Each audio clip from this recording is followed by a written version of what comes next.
To me, there's certain, let me see if I can word this correctly. Somebody's going to get pissed off at this anyway. You know, I think this has been Daniel Bryan's year, and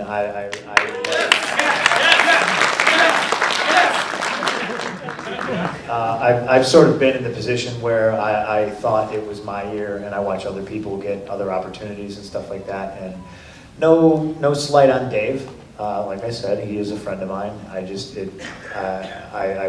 wish I could see Daniel Bryan main event at WrestleMania. That's all. Yes. But, you know, but Dave I think is great, and it's not like a situation where.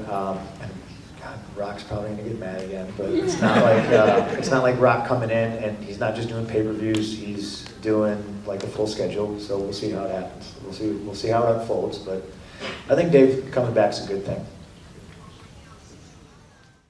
What's going to happen, you know, like at one end of the country, like just go into a dealership, buy a car, and then just drive it across country, and then just drive it into the ocean. These are the things I'm going to do with my money when I have no time. Time on my hands. It's going to be fun. But yeah, you might see me do that. When I'm done, I'm done. I'm going to buy a cabin in some remote mountainous area, and no one's ever going to see me again, and it's going to be awesome. I haven't seen you do any acting, and maybe it's a good thing, but I do it every Monday, man. Yeah. I do. I act like I want to do it. But like the Hogan, it doesn't always translate. My company, I would like to see it go back to being less writers and more of a booker, you know, with long-term plans and ideas. And, where you can build your own character instead of somebody. Well, not necessarily that, just an idea of where you're going instead of, you know, every week it's like, what are we doing? And oh, they don't remember that. That was 2 weeks ago, and just dropping stuff at the, you know, the slightest notion that it's not working, or, you know, having no real plan of what you're doing, you know. Like instead of, they're worrying about WrestleMania now. Right. If it was my company, I would have that all settled, and I'd be worrying about WrestleMania 31, you know. But there's just no, the long-term booking and planning. It hasn't existed in quite some time. Right. That's what it boils down to. I think a lot of the times fans just want something different, you know what I mean? Daniel Bryan is awesome, but I think one of the biggest things he has going for him is he was different. 3 years ago, I was different, you know what I mean? All of a sudden everyone was like, whoa, him in a title picture, that would be cool because it was different. Now they want Daniel Bryan in the title picture because it's different, you know? ECW at that time was something, you know, completely different, and for a lot of people that didn't see stuff like that. And it was just an alternative, and it's just a lot better. It's like going to a restaurant. If you just go to a restaurant, there's one thing on the menu that sucks. You go to a restaurant, there's a whole bunch of stuff on the menu. You get to choose what you think is best at that time, and it's always a better situation for everybody if there's alternatives and different things to watch. I loved ECW. I still do.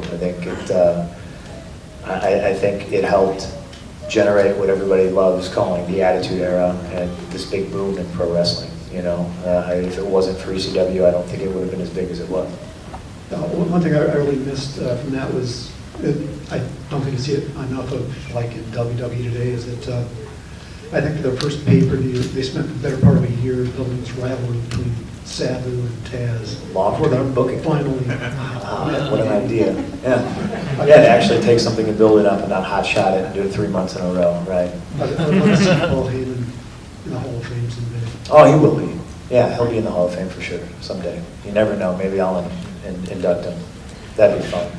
Kind of in regards to her question, how, you know, as the years have gone on, how do you feel your body's kind of holding up through, you know, professional wrestling and all that? I'm getting old, man. I'm 35, you know. But you're a kid, come on. In a way, yeah, I know, but my body's not. In a way, technically, I've been doing this since I was 15 years old, so it's a little different, you know what I mean? And my years in the business is different than, you know, I think Cena started wrestling in like 2001, maybe 2002 or something like that. You know what I mean? Like I was going to Japan already and doing all kinds of stuff. So you know, I didn't just start wrestling when I magically appeared on WWE television. Yeah. So, you know, there's a lot of miles on me. I think, you know, some days, right now I feel a lot better than I have. Like I said, there's the 3 months there for a while, I felt really, really horrible. Like, and we were trying to figure out what was wrong, and I literally think I was getting like an MRI a week and like blood work and like all this stuff to just try to narrow down exactly what was wrong with me.